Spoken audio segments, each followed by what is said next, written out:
What's going on, Falcon fan? This your boy Ricondo coming back at you with another video. So today we're gonna do Falcons fan talk. I'm gonna go over my mock draft number 4. We are almost there to the NFL draft in 2025. See what the Falcons are going to take at number 15 overall. Also, we're going to talk about where the Atlanta Falcons stand in NFC South based off all the offseason acquisitions from each team in the NFC South. So, guys, with that being said, if you have not already, go ahead and please subscribe to the channel. Please hit the notification bell so you know I drop another video. Please hit the like button so I know you guys out here are talking about. Then please share my video throughout the YouTube universe so more people can come in and hear me talk about. That's right, these Atlanta Falcons. So, first of all, before we get into the mock draft, the Atlanta Falcons added 2 more players to the roster. They added Lenny Craig. I hope I'm saying that right. The guy is from Germany. He's with NFL International Pathway Program. This guy played with the ELF Stafford Surge last year, where he went 11 for 16 by 68%. However, when he did a tryout for the NFL down in Florida, he actually went 14 for 14. I know a lot of you guys already seen the viral video of him going out. We think about Raheem Morris, talked about bringing in some competition with Young Wei Koo. Just to put a little pressure on him. Young Wei Koo is one of the most accurate kickers in NFL history, believe it or not. We got to take away what he did last year. So bringing in Lenny Craig don't mean Lenny Craig is going to, just sit there and take Young Wei Koo's spot. But I think bringing the competition is really, really good. And you never know. I mean, this kid looked good on film, right? But when you started bringing putting pressure out there, end of the game, trying to win the game and things like that, we'll see how things go when kicking field goals. But like, he has a strong leg, and like I said, competition is really what the Atlanta Falcons need. They said themselves they missed too many kicks. You can't have that happen. Now we know Young Wei Koo was dealing with an injury, I think, to his hip. So, that could be the reason why he missed so many kicks, injury, and things like that. But we're definitely bringing in a guy that's going to, push him this year. Got, this one of the guys that had other visits when he went to the Falcons, though. So whatever the Falcons told him to come in and make him want to stay. What's going on, Carrie? I hope you're doing well as well. One of the things that want to make him stay with the Atlanta Falcons instead of going to his other visits, whatever reason that was. But bringing him in to compete with Young Wei Koo, I think it's a good thing. Competition always bring out the best in everybody. We know Young Wei Koo has been really good for us, but last year he wasn't, right? So you got to make some changes there. Young Wei Koo is not on his way out the door, but he is going to be getting competition this year in training camp and things like that. So that's a good thing. And that fact, I also signed Tegan Quitian. I'm not gonna mess up his name. But this young man here, drafted in 2022, athletic guy. You can see the potential of him on the field with Tegan. But the only problem with Tegan is he can't stay healthy. He's falling into the Troy Anderson. Well, you got all the athletic ability. The ceiling could be really, really high, but just cannot find himself healthy. But if you go look at his tape, you see the flashes there, where he could really be a productive tight end in this league. Another guy you bring in for competition, bring in for depth. I think we're really good with our 2 tight ends that we have. With Kyle Pitts and our probably one of the best blocking tight ends in the league. So I like where we're at the tight end position. We're bringing in somebody that could, once again compete, adding to the depth. One thing I like about Terry Fontenot and his staff is they always bringing in guys.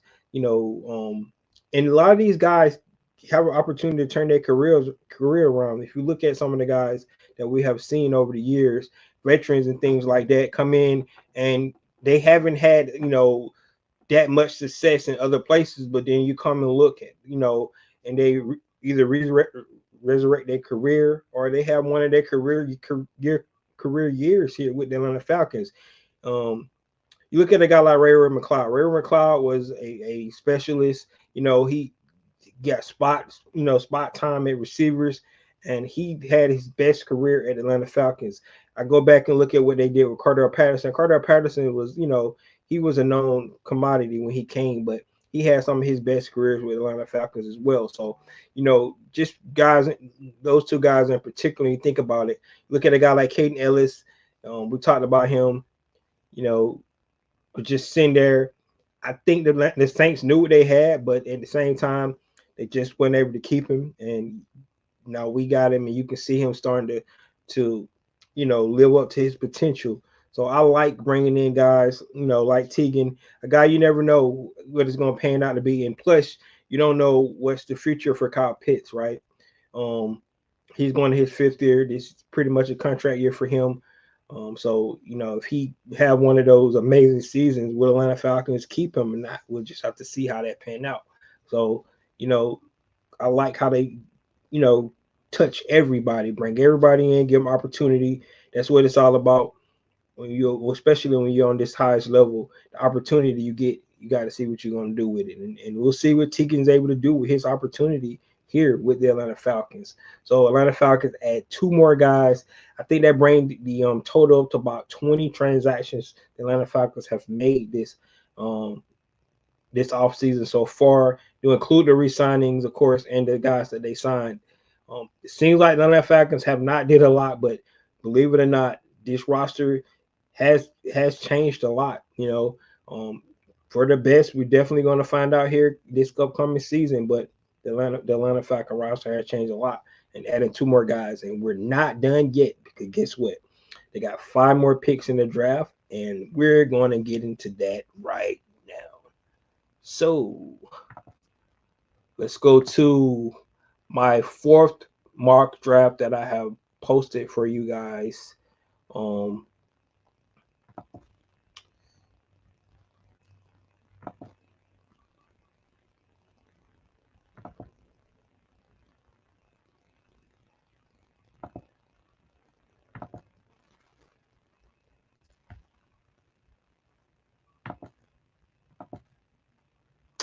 And there you have it, guys. My 4th mock draft for you guys. So I kind of went Georgia centric. I just wanted to give you guys heads up before I go. I'm trying not to pick the same guy, number 15. I'm not sure. I don't think I picked Jalen Walker yet. Maybe I did, but we'll definitely see. But at the number 15 pick, the Atlanta Falcons select Jalen Walker out of Georgia, a guy that's pretty much a hybrid guy, right? They kind of don't know where they want to put him at. They think he's going to be an every down linebacker, which, we did bring in a guy like Divine Diablo, right? We got Trey Anderson, we got Caden Ellis, but this guy does have pass rusher ability. We can use him and see, can he bring some of that dog mentality that he had when he was with the UGA team. So we're going to see. I like this pick. He's starting to rise on people draft boards. Like I said, he's a tweener a little bit. That's one of the reasons why a lot of people don't know where to play him at. But when you watch him play on the field, out of both of the Georgia pass rushers that they're talking about, and Tyreek Williams, I think he looks the most dynamic, right? Williams got the body and the size and things like that. But when you look at Walker, he seems like he has the better motor and the ability. I think he wrecked more games when you watch him play on film. So that's why I went with him. I think he's going to be at a top 15 pick. Maybe he won't even make it to number 15 for Atlanta Falcons because of his versatility that he brings to the table. Some people got him going as early as number 8 or number 9. So we'll definitely see where he goes. But if he falls to Atlanta Falcons and they have him on their draft board, with guys like Mike Green, guys like Williams, guys like Shamar Stewart, all those guys right there in that range. This is where Atlanta Falcons can, can get a little greedy and take a guy, and make the fan base happy because they love to get their Georgia guys. But we know that this guy's going to come with energy. We've seen it all year long. I mean, if you really want to just go watch this guy play, go watch both Texas games that he played this season, and watch how he wrecked the game on the Texas Longhorns. So this is my pick for number 15. And if the Atlanta Falcons pick this, I don't think our fan base could be upset about it. Like I said, at that pick, I think the Atlanta Falcons going to have, a lot of picks that we can kind of decide where to go from a defensive standpoint. And if they pick Jalen Walker, we can't be upset about it because I think he's going to be a really good player in the NFL. Number 46, I picked Trey Amos. This guy right here is just a straight up dog, man. He's really aggressive, cornerback out of Ole Miss. Just his tenacity, playing man coverage. His only knack on him really is just being a little handsy, but I think you can coach that. But you love the aggressive already. You don't have to teach that. Something could come in, the physicality that he plays with. We still don't really have our nickel corner locked up. So being able to get Trey Amos come in, put him in that spot, have that aggression that he used, the physicality that he used. I kind of like that. One thing about the Raheem Morris defense, they play a lot more coverage than a lot of teams did last season. It's interesting to see if they still have that same philosophy. We do have a new defensive coordinator, but we don't want to take all the aggression away from Trey Amos, but just being that dog that he is, I think he'll fit in a Raheem Morris defense. So bringing in Trey Amos, I like the pick in number 46, and we actually get two good players, and we actually fill two needs as well. I think we still need a pass rusher. Jalen Walker can fill both of those spots, the linebacker and pass rusher, and then Trey Amos come in to help with that nickel position. And pick number 118, I think I don't pick him a lot of times in these mock drafts that you watch. But once again, I just like his motor. Out of Ohio State, you watch him play, a guy relentless. Once again, this is where sometimes when guys factor in, physical abilities, what you do on your pro day, and things like that, it's vice watching what's on tape, right? When you watch him on tape, you watch how hard he plays. Like I said, the motor is there. Relentless football player. I think he's going to be a really good pro in the NFL. Picking him in the 4th round, I don't think that's a reach at all. Maybe it may be a little steal if you think about it, dropping that low. But I like his motor. And like I said, I think I picked him in more than one of these mock drafts that I had. But I just like the way he plays. And the Atlanta Falcons can definitely pick him at number 4. We went defense in the first 3 picks. And I think that's where the Atlanta Falcons need to really focus this year. Like where we're at on offense, but the Atlanta Falcons need to kind of stick with defense. We do have, center concerns and things like that, but at the same time, defense is where I think the Atlanta Falcons really need to grow and make improvements this year. At number 218 is Arian Smith, and I know what everybody's going to say. This guy probably dropped more passes in Georgia than the whole team combined, man. This guy just dropped passes. But it's a 7th-round pick. It's 218, and the guy is a speedster, right? And when you look at a guy like Michael Penix Jr., who loves to throw the ball downfield, and I like a guy like Aaron Smith that actually can take the top off, right? So picking a guy in the 7th round that has the potential, he just got to work on them hands. I think he made catches, that look easy, hard, and then make catches that look hard, easy. So it's like concentration with him, but the guy can straight out run. He's a burner, and I think the Atlanta Falcons still don't really have that kind of guy on their roster. So getting a guy that can take the top off, that's why I picked Aaron Smith. Um, that's what his go-to in Georgia. Let him go deep, and every time he was wide open. So I like this pick because it's a 7-round pick. I don't think you're stretching at all. You're not reaching. But if he pans out to be a really good player in the NFL for Atlanta Falcons, a guy that can utilize what Michael Penix does really well, and that's throw the ball down the field. So that's why I picked Aaron Smith. And you just gotta like it. Last pick is trading Ingram Dawkins, and the Atlanta Falcons picked Zion Lowe last year, defensive tackle, and we lost him because we had him on the practice squad and he got poached, I think, by the Buffalo Bills. So, going to try him again, get another defensive tackle. This time, see can he make the 53-man roster so he won't be on the practice squad and get poached.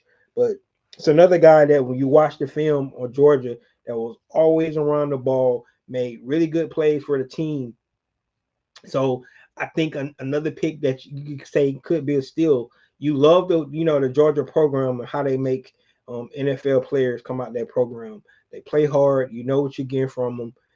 You look at what the Eagles have done with a lot of Georgia players, not trying to make the Atlanta Falcons or a Georgia South team, but I like the way they play. Yes, I'm a little biased here, of course, but at the same time, I think you know, Tyron Ingram Dawkins can definitely be something. And these last two picks, 218, 242, 7-round picks, you're not expecting a lot out of those, in their first season anyway. A lot of times these guys do not even make the roster in the first place. So, but there you have it, guys. I really want to know what you guys think about these two picks, man. These two, I mean, this draft right here is kind of crazy, right? Because we starting to get to the point now, like I can keep going with the same guys and things like that. And picking at 15, you really don't know how the board gonna fall. And then getting around to the second round pick the same way. And then Atlanta Falcons do not have a third round pick, and they don't have a fifth or a sixth round pick. So you're just sitting and waiting. So those last two picks, you can just pick where you think the Atlanta Falcons need and want to see some potential there. Those last two, 218 and 242. Not saying that 7-round picks don't ever pan out, but we know why those guys were picked at those spots. But this is my fourth pick. I probably do two more before we get to the 24th. And see what the Atlanta Falcons going to do. Once we get more information, from some of these guys, I definitely want to try to see can I look around and kind of guess where Atlanta Falcons are going to go. It's harder this year because they only have 5 picks, and then the 7-round picks don't really even count. So it's between those first 3 picks where you kind of get an idea. But since they don't have a 3rd-round pick, they're sitting back waiting for the board to drop and see what players that they're going to have. Atlanta Falcons still have opportunity to move up, move down, and probably move more likely move down in the draft. Now, in the last couple seasons in the draft, the Atlanta Falcons actually moved up in the 2nd round. I don't think they have the draft capital to do that this year, so they might just stay put at 46. But there you have it, guys. That is my 4th draft that I put out there. Yes, it was Georgia Bulldog heavy. Sue me for that because I'm a Georgia Bulldog fan and I watch these guys play all the time. I like Jack Sawyer. We just saw him in the national championship game, and he made a huge play in that game. Go back and look at that. I just like his motor. And then give me that dog, Trey Amos, and we saw what Jalen Walker was able to do. So there you have it. Let's look at some of these comments. Jack Sawyer, my dog. I hope we get Jack. He going to be the TJ Watt. See, I don't want. I hate putting like big name guys kind of compare those, but yeah, man, I like his motor. I really like his motor. I like the way he plays. And he probably won't even make it to the 4th round anyway. But he's really underrated. I agree with you 100%. T. Terry says, Ricardo, do you think the Falcons should draft Desmond Watson, nose tackle, 410 pounds? I thought I watched his interview on Nightcap last night with Shannon Sharp and Chad Johnson, and man, you know, he said he's a run stopper. I know he can take on double teams, so like I said, if he makes it to the 218 to 242, those were your pick guys like that. Maybe he might even get picked before that, but I wouldn't be upset about it, because a guy that that athletic, he ran like a 5'6" 40 at that size, 6'6". The guy's going to cover up some space, right? He said he's tailored his game out the Vita Vea, so and then he pretty much probably trying to lose a little weight as well. I'm pretty sure the NFL is going to have him on some kind of weight limit, weight restriction. So yes, a guy that big can move like that, I wouldn't be upset with it. But like I said, if he's still there around that 7th-round pick, why not? Why not take a shot on him? Hypothetically, what would you say if the Falcons drafted a quarterback in the 1st round? No, don't play. Don't play. Do not play, dog. I'm not going to go there this year. I can just tell you this much.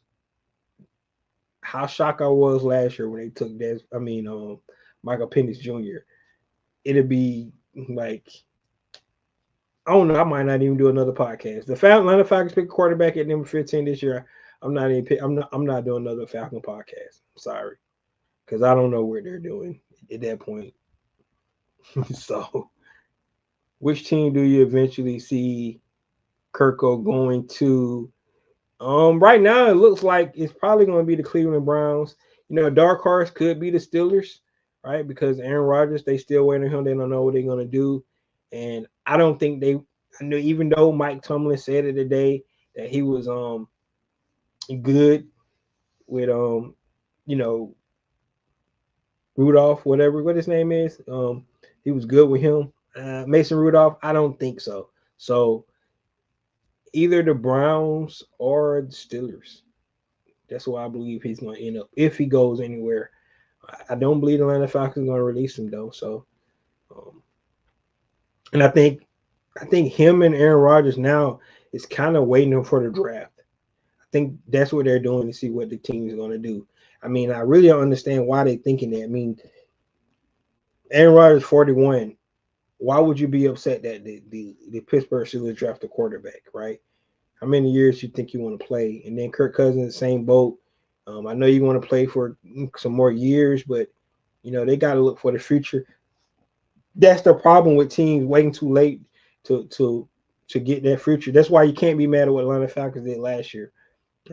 They had the foresight, they did it, and if everything works out with Michael Penix, they're locked up for another amount of time with a quarterback, their franchise quarterback. So Dartmar says, how good is Asante Samuels? Really? You're talking about not the junior, the dad, right? He was really good. He was a really good player, man. That discourse with him and Deion Sanders going around, I'm gonna be honest with you, personally, to me, he's a really good player, but he was a victim of the system that he was in with the Patriots too. So I'm not gonna go out here and say, because when you think about some of the best corners, his name ain't the first name you're gonna think about. He was a really good corner, but you never thought about him as a lockdown corner that somebody that was scared to throw the ball to. You think about it, a guy like Darrelle Revis, right? Who played around that same time. Champ Bailey, Darryl Green. Those guys, man, you go look at and see how they play cornerback, right? Like I said, Deion Sanders, I don't even know why we're having that discussion. That guy, quarterback, actually said they were scared to throw to his side of the ball. That's really what it was. They actually said that. I don't know if anybody ever said that about saying, but it's not like taking away from how Asante Samuels, so that's why you get into these, these comparisons. It's like you're trying to say something bad about the other guy, and in reality, you're really not. You're not saying anything bad about the other guy. So, he was a really good player. He really was. And he came to Atlanta. He played really well for us as well too. So, not taking anything away from Asante Samuels. If we can get his son.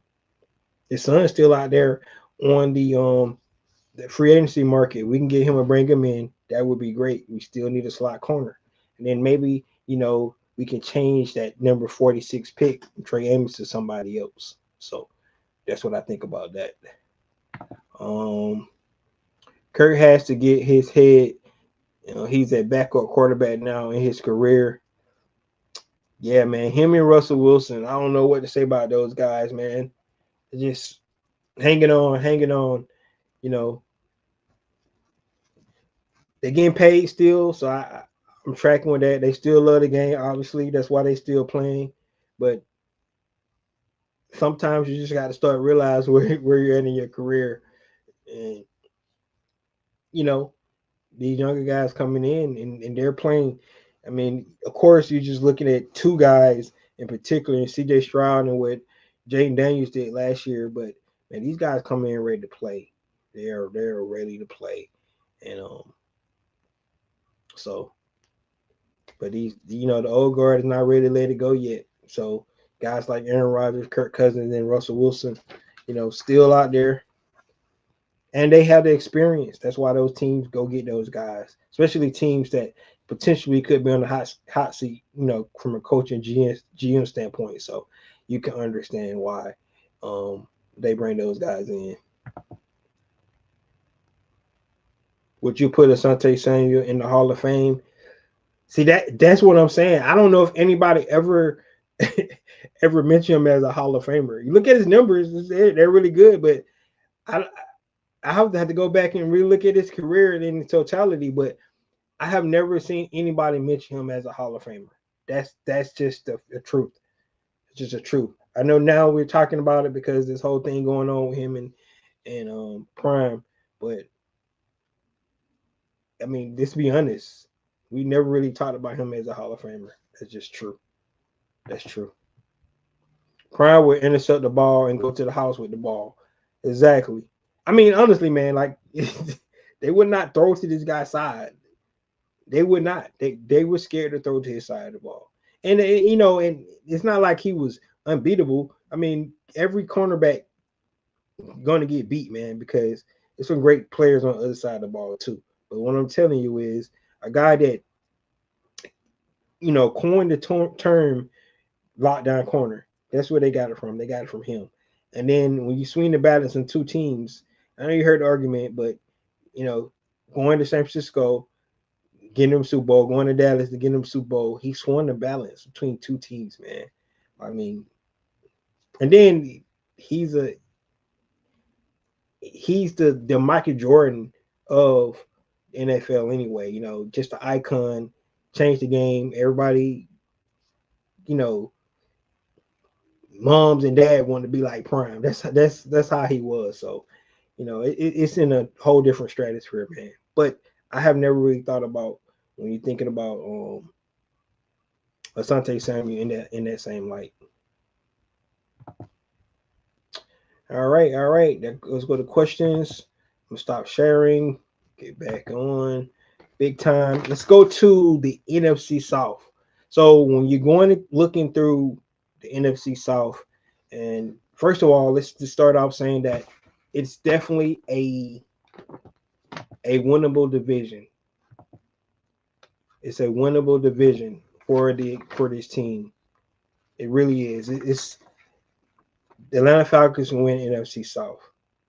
Unfortunately, all the teams probably have opportunity to win because at this point, based off what I've seen, I don't think a team has separated themselves from any other team. And that includes, Tampa Bay Buccaneers, who have won it 4 years in a row. I still don't think they separated from the Atlanta Falcons. I don't think they separated from the New Orleans Saints. And the Carolina Panthers are on their way up, right? So I'm just going to say that, to start off this conversation. So We're going to talk about the moves that's made this offseason. If you look at what some of the teams made, you look at the Tampa Bay Buccaneers, they was able to keep Chris Godwin and their linebacker, right? They was able to keep both of those guys. They brought in Hassan Reddick, which was huge for them. So they got another pass rusher that we don't have to worry about. They brought in wide receiver Sterling Shepard, another guy, another weapon for Baker Mayfield. So, not a lot of moves that the Tampa Bay makers made. Like I said, around the edges, Son Red is going to be big for them. Bringing back Chris Godwin, it was really, really big. They still got some room at linebacker. They brought in running back David. David's getting kind of old up there, but they brought him back, solid linebacker, bringing him in. But they feel like they had a stranglehold on this division, so not making a whole lot of moves, it's not a really big deal. And then I think bringing in, like I said, Hassan Reddick is going to be huge for them. A guy who, Atlanta Falcons been talked about for a while, a fan base that we wanted him. Didn't have a stellar performance last year with the Jets, right? Got his way out of Philadelphia, trying to get that payday. He on a 1-year deal with the Tampa Bay Buccaneers, and we'll see what he able to pan out. But we got to be able to block him this year, But bringing back Irvin, right? Their running back Irvin was really good. Of course, Mike Evans, like I said, bringing back Chris Godwin. I like what the Tampa Bay Buccaneers already had. They're going to be a tough out again.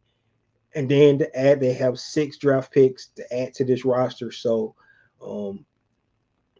right now, Tampa Bay the team to beat. I'm just going to say that.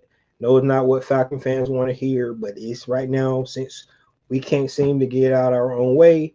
We keep squandering. I thought we was the best team last year, and we squandered it. We lost 6 of our last 8 games. We had that division in our grasp to win, but the Tampa Bay Buccaneers, play steady, bring back their pretty much their core guys to add a couple pieces, cornerback and Kendall Water. Like I said, wide receiver Sterling Shepard, tackle Charlie Heck, and we'll see what them Tampa Bay Buccaneers can bring to the table. So right now in the NFC South, at this point in time, I'm giving my tipping my hat out to them for being in the catbird seat right now. So they're the number 1 team, right? You look at the Carolina Panthers, you got to be impressed with what Bryce Young was able to do towards the end of the season, right? Especially against our Atlanta Falcons, which, led to all these different, changes that Atlanta Falcons had to make. Defensive coordinator, defensive line coach, they got to revamp this whole defense because we got exposed, especially in the last 2 games, in my opinion, against the Commanders and the Carolina Panthers. But the Panthers brought in David Moore, Nick Scott, Trushaw Wharton, Rico Dabo, and Austin Colbert. Those are the guys they brought in. They got 9 draft picks. They're still trying to put the weapons around Bryce Young. The one thing I'm worried about, Derrick Brown is coming back from injury. So I never discount this Panthers defense. It was kind of suspect last year, but bringing back Derrick Brown is definitely going to help them in the run game. He's a solid player for them. I still think they're about a year or 2 away, from Bryce Young getting his sea legs. They still bringing back Adam Thielen. They got Leggett there, like I said. So they're still probably at the bottom of the division, but they're not going to be one of those teams that when you look at the schedule, you just circle a W. I think we definitely gonna have to go out and play these guys this year, especially if Bryce Young can repeat what he was able to do towards his last couple of games he had during the season. So they're still at the bottom, but I like the moves they made. Those 9 draft picks really going to help them out. They're going to be picking high in each round. because of their record. So they should get solid players to come in to help build up this roster. So be on the lookout for the Carolina Panthers. Like I said, do not sleep on them. Could be a team that we might have to be worried about. So just wanting to throw that out about the Carolina Panthers. But yes, they're still at the bottom. All right, we go to the Aints, right? And the question is about the New Orleans Aints, right? You just want to ask the question is how in the world do every year we talk about their salary cap and then they able to go out and sign players and things like that. They was able to keep Young, right? They was able to bring him back in the pass rusher. They brought in Brandon Cooks, coming back there, for a second time. I think the big signing they brought in Justin Reed. That was huge for them. Um, they brought in Cedric Wilson, a guy who's familiar, with the head coach now, Felix Jones Jr. So we can see them throwing the ball around a lot more than they have done in the past. So that's one thing we're gonna have to be cognizant of. We got to make sure our pass rush is good, because we know they're gonna try to pass the ball around with Derek Carr. That's why he's going out to get these weapons. But for me, the additions of Justin Reed, pairing him with Tyrann Mathieu, I think is going to be huge. In that safety room.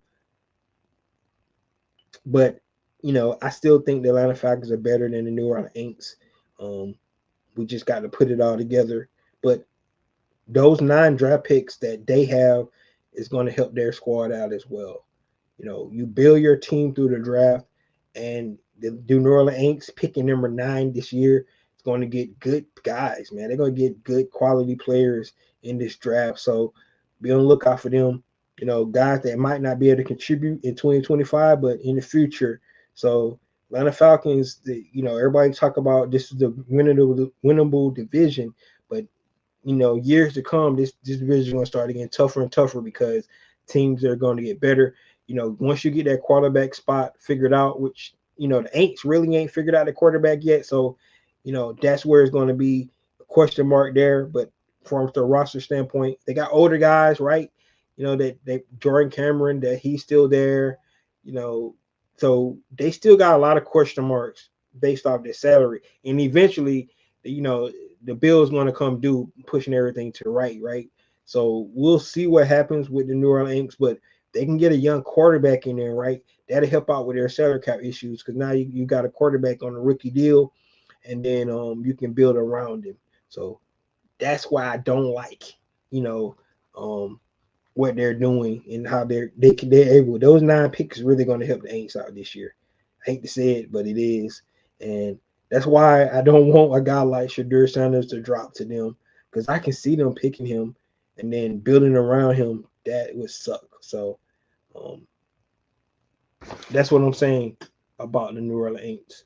T. Terry says Baker to me is a good quarterback. Rakondo, what do you think about Charles Sanders might go to the Saints? Shiloh? Oh, Shadur, you just that's what I was just talking about. Man, I hope he don't do that. I'm a big Shadur fan, but I'm gonna have to root against him, man. He go to the Saints. I'm sorry. I just can't root for him. I just can't do it. I might root for him, when he's not playing the Falcons, but that'll be a tough cookie, man. I don't want him to go there. And I can see them drafting him. I really can. Because I don't know how much they believe in Derek Carr, and I don't know how much they believe in the backup they had there. They gave him, the reins, the keys to the car pretty much the whole season, and he couldn't show nothing that would make you think that you want him to be your future. So yeah, if Shadur drops to number 9, I could see the the Saints pulling the trigger on him. Will Grady make an impact with the Bears? Yes, he will. I do believe Grady will make an impact with the Bears. I do believe that. Did he lose a step? Yes, he did. He was coming off injury, but Grady's still the impact player. Biggest thing he's going to bring to them is the leadership, and the work ethic. That's what Grady had with Atlanta Falcons, and Who would have thought that we would be not talking about Grady Jarrett this year? That's where we're at. So, guys, last but not least, our Atlanta Falcons. We talk about them, and let's be honest, man. It's a little underwhelming to think about, what Atlanta Falcons got to do this year, and it really boils down to the development of the players on the team, right? Because you can only get so many players in free agency, right? They made a lot of moves, but they were around the edges like they had to because of the cap issues that they had. And then it wasn't like a lot of sexy guys out there anyway that you wanted to go out and spend a lot of money on. So, um, but the Atlanta Falcons, they got to make their leeways with the development of their players, right? They got a lot of young talent on this team. These guys got to put it together. It's just that simple. You mix them with some of the veteran guys that's on the roster, but these young guys got to start to make plays. It's just as simple as that. If the Atlanta Falcons young guys can make plays, the Atlanta Falcons have an opportunity to unseat the Tampa Bay Buccaneers. That's just that simple. But that's where it lies. It's going to be on the production of these young defensive players on this team, right? You're going to take the leaders to lead those guys like Jesse Bates, AJ Terrell, right? David Amenyata. Those guys going to have to lead these young guys, to deliver when we need them to deliver. Leonard Floyd is another guy coming in, on the 1-year deal. But these young guys got to play good. That's where we're going to see the Atlanta Falcons can unseat the Tampa Bay Buccaneers. Because right now, looking at it, you don't want to get like I'm impressed about what they did in the free agency. Not they didn't do a bad job. They did what they had to do, right? But at the same time, you just don't know, right? Because these young guys, going to play a big role this year, right? Even the guys they take in the draft is first year draftees, so you don't know how much these guys can contribute either. So it's going to be on the defense. Can the Atlanta Falcons get one good defense? We got to see it, man. I think we got offense that's going to keep us in a lot of games. That's what we hope, right? Michael Penix Jr. is just playing, really just playing his first season, up on the center. So it's going to still be some growing pains there. Even though we like what we saw, we believe he's going to be the future, still going to be some growing pains, right? Because he has not played a whole season yet. So you don't really expect him to come out and just be lights out. It would be great to see that. He definitely lean on Bijan, lean on his veteran receiving core now. Yes, looking at Drake, he's pretty much like a vet now. He's going to his 4th season. Bijan Robinson going his 3rd season. So Darnell Mooney been there a while. Ray Cloud been there a while, and then that veteran offensive line that's there to protect Michael Penix Jr. So I like the offense standpoint. I believe they're going to be able to keep us in a lot of games, but it really going to boil down to the defense. We've been talking about this all off season, but looking at the Atlanta Falcons defensive roster, these guys got to step up, man. That's really what it boils down to. It's not a perennial guy in that front 7 that you be like, yeah, man, we got that guy, right? No, it's not that guy. They got to do it by committee, and see what happens, and get some good draft capital here. But it's not beyond belief that these young guys can take the step forward. We see it all throughout the league where guys come in and they just need opportunity. This is what these guys are going to get this year. 100% opportunity to show what they made of, right? This right here is where the general manager, Terry Fontenot, really makes his name for himself, right? Because his draftees that he drafted got to play dividends, right? You invested in the defensive line 2 years in a row. You got Zach Harrison, Brandon Dorless, right? We didn't see Braden Trice, but he's going to do it. Armor Arbicati, D'Angelo Malone, Taquan Graham, all these guys is who Terry Fontenot invested in. It's not time for those guys to pay dividends, or we're gonna say that it was it was a miss, it was a fail, right? Because all those guys are guys that was drafted by this regime, and these guys got to start to pay in. Then you add this new draft class that's coming in this year in 2025. That's where the money's at, guys. So if they could come in and play better in those spots, Atlanta Falcons be good. If not, they're gonna be looking up again to the Tampa Bay Buccaneers. That's what I think about NFC South. I hate to say it that way, but it's true. Those guys, Tampa Bay got seasoned guys. They don't have, depend on a young core to come in. They just need to keep doing what they're doing and let the rest of the league, rest of the division catch up to them. That's pretty much what it really boils down to right now. Terry said Trice was forgetting about. I was looking at him in training camp and college highlights. He's a beast, 100%. And it's the truthful. The only thing about Brandon Trice is, Henry, he's going to be coming out the ACL. That's going to be interesting if he's still, back. One good thing about the whole injury that he got injured so early, so it's like almost a year by the time he play again. So that's going to be really good for him. He'll be a year removed from the injury. But right, we're going to see what he's all about.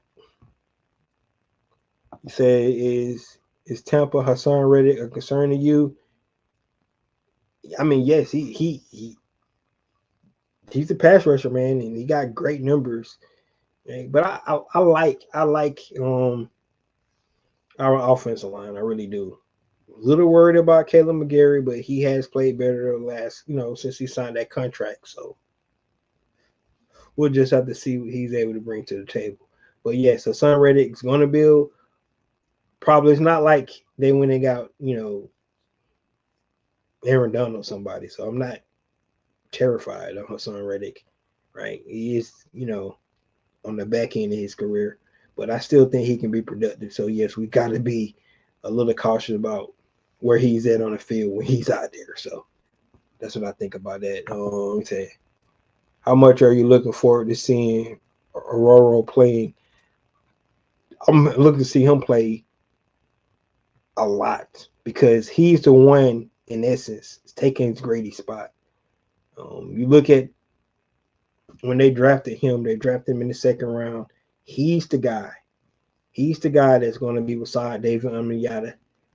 Brook Aurora is the guy that has to step up more than any other defensive lineman in this draft. So that's what I think about him. I think he's the one that has to stand up, right? You want to see Brandon Trice, like I said, coming off injury. How much we expect from him? Well, we don't really know. Brandon Dorless, we never really got to see him play that much last year, but he has to, provide dividends again too. But Ruka Rororo is the guy, right? Everybody thinking about it was a reach to come up because they moved up him. They moved up in the draft to get him. A lot of people wanted to take the young man out of Boise State, right? I think that's where he's from. I'm not sure. The other defensive tackle. They actually went to the Commanders, but he didn't play last year because he was put on IR because of injury. Maybe the Falcons had medicals on him. That's why they didn't go there. But Rook, he has the pedigree. Another guy coming from Clemson, like Grady, but he's the one that has to step up. Rook Rororo. So that's what I think about him. We'll definitely see what he's all about. What's going on, Millie Mills? But not coming on here trying to be a Debbie Downer, but right now, looking at NFC South, Tampa Bay is up top, right? They proved it 4 years in a row. They really have, and they kept their team intact. Now the Falcons is question marks because the young defense, man, especially on that front seven, we got to see what they all about. Love the offense, but it's a young defense. Like I said, the Panthers probably still another year away. They're growing, but don't sleep on the Panthers this year. I think they're going to be a way better team, and we just can't circle a win when we play those guys. And then the Aints, man, they keep doing the same thing, same old thing. So as long as they got Derek Carr there, I'm not like too much concerned about what they're going to do. I do like some of the additions they made on defense. But other than that, it's Tampa Bay division right now. And I'm an Atlanta Falcons fan saying that because I don't know what to expect out of our defense. Now, if I had an idea that our defense is going to be something special, and the way our offense is going to be dynamic, we right there. But right now, I don't know. Based of the continuity that the Tampa Bay Buccaneers have, Baker Mayfield playing some of his best football. We got a young quarterback coming in that may still have some growing pains, and our defense is a question mark. That's why I got to put the Tampa Bay Buccaneers where I got them at right now. I mean, but this division, it's not like Tampa Bay like miles and miles away from Atlanta. I'm just saying right now it's their division to lose. I just need him to take up space and clog the middle, especially on the goal line. Yeah, I want to see him wreak havoc. I know that you want to see him wreak. I want to see him wreak havoc, man. I want to see him just get in the backfield and wreck plays. That's what I want to see. And we saw some glimpses of that, when he played. He had the traits to be a really good player. So I'm not like sleeping on him like the end of like saying that no he's gonna be a bust or anything like that. But I think he has the ability. We just ain't seen it, man. This is the year the unknown for our defense. No Grady, right? We got Jesse, we got Caden, and we got AJ. That's it. Everybody else, man.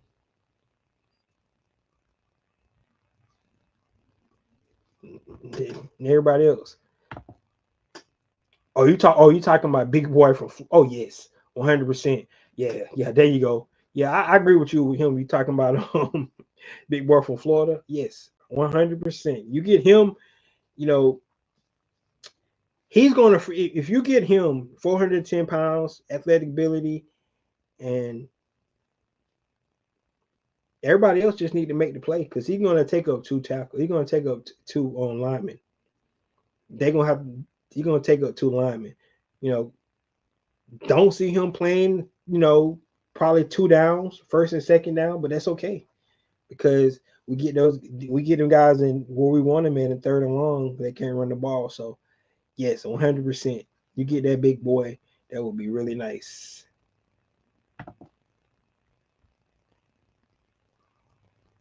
There you go.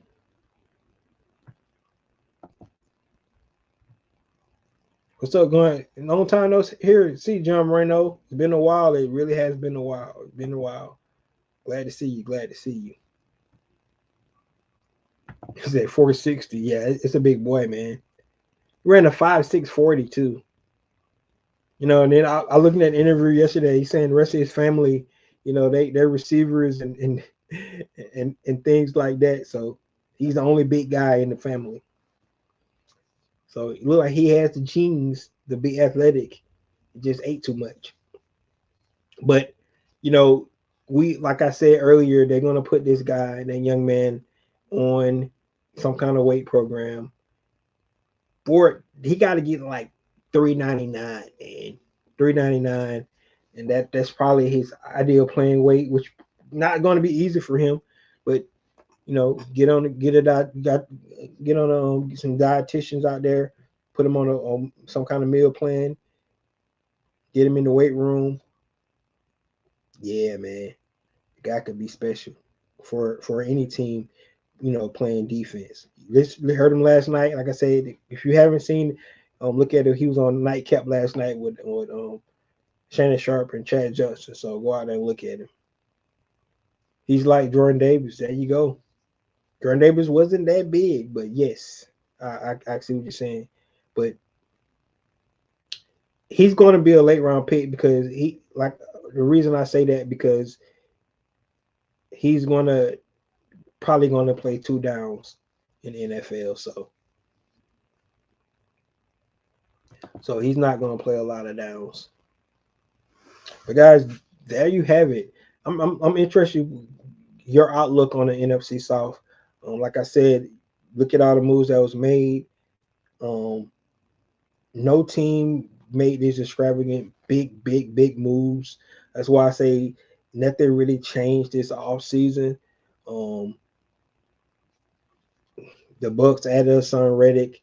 The Saints added Justin Reed. I think the big addition for the Carolina Panthers is Derrick Brown coming back to the team, from injury. So,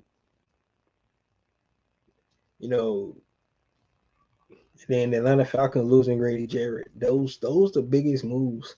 Those storylines when you're looking at what Atlanta Falcons defense is going to be without Grady. Derrick Brown coming back for the Carolina Panthers. Can he come back to form, right? What Hassan Reddick going to bring to the Tampa Bay Buccaneers, because it's pretty much the biggest move they made. And then what the Aints going to do, to stop being the same middle of the pack team that they've been for the last 6 or 7 years. You said him on the line is going to make linemen they would. Yeah, 100%. Yep. It's a big boy, man. He is huge. It's really going to be interesting to see where he actually get drafted at. Really going to be interesting to see where he get drafted. I do agree with you on that. Do we play the Bears this season? No, we do not play the Bears. Lucky for us. I think we play a couple of our teammates though that left us and went to other teams. Let me see.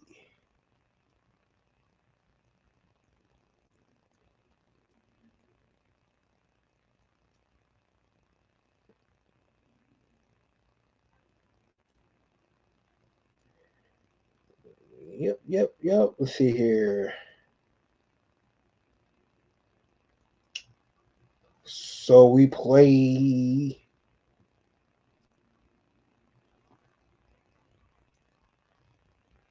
San Francisco 49ers, so we're going to play Richie Grant. Yep, playing Richie Grant this year. That's one thing about the Atlanta Falcons. A lot of these guys did not go to other teams. I mean, didn't get picked up by other teams. D Offer's still out there. We still ain't seen the word on Matthew Judon, Justice Simmons. Those guys are veterans. They're probably waiting after the draft anyway.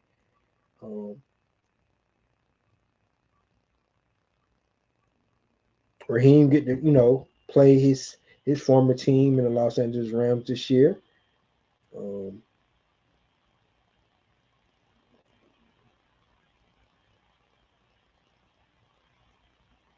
So this year we played the AFC East. So that means we play the Bills, the Patriots, the Jets. We see Justin Fields again.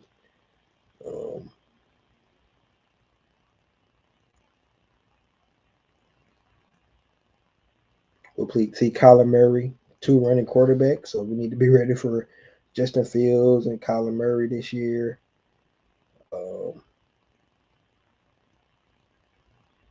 Minnesota, I wonder who's going to be the quarterback. Is going to be J.J. McCarthy. We play at Indianapolis. Is Anthony Richardson going to be there? They're going to be Daniel Jones. We got to play the Commanders. It seems like we play the Commanders every year now, right? Well, we play them again.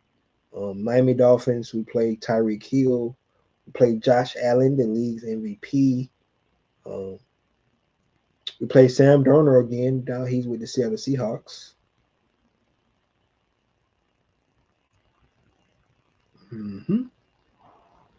Oh, we do not play the Bears. So but we will play the 49ers. We will play Richie Grant.